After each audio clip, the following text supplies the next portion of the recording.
Now, we may be Yeah. in situations where, there's, we don't really trust the leader, but we're not going to change churches, or we're on staff and, I don't have another job waiting for me. And so I stay Yeah. with them. But you don't willingly choose to work alongside someone that you don't trust. Yeah. And if you are in that situation where you don't trust them, you certainly are unlikely to give 110%. Yeah. And yet, to lead to accomplish what we want to accomplish in leadership, we need a group of people, really a large group of people that are committed, they're excited, they're on board, and that Yeah. only happens if they trust us. So the real Yeah. question is not, why is trust important? I don't, at least I think. I think Hmm. that's. I think the bigger question is, what do we mean by trust, and how do we build it, right? Yeah. Well, that was going to be my next question. So yeah. So is trust just people doing everything we say they should do? Is that what trust is, or what is trust?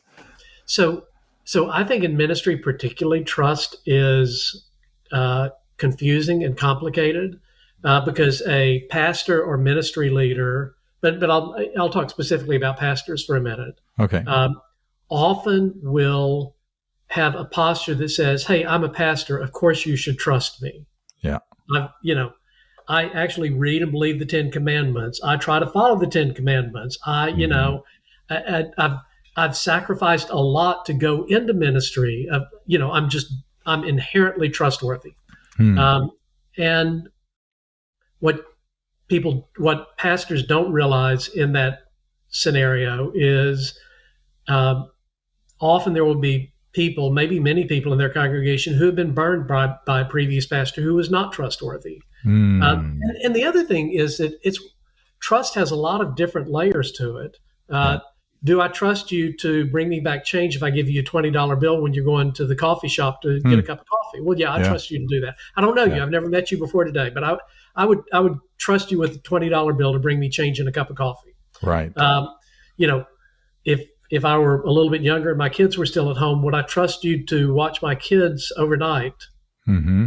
No, I wouldn't. I don't know you that well, Marcus. I mean, I'm sure Right. you're a wonderful person, but no, I don't, and the same Yeah. is true with leadership is, Yeah. and so trust has a lot of different dimensions Hmm. that we have to pay attention to if we're really going to be able to lead change well. Yeah.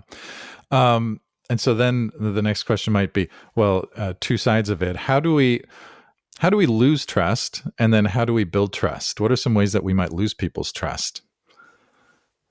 Well, I would, rather than saying lose, Mm-hmm. which sounds a little bit more like an on-off switch, I would say, how does trust get eroded, Oh, which is okay. a gradual process. Now, Okay. we may do something.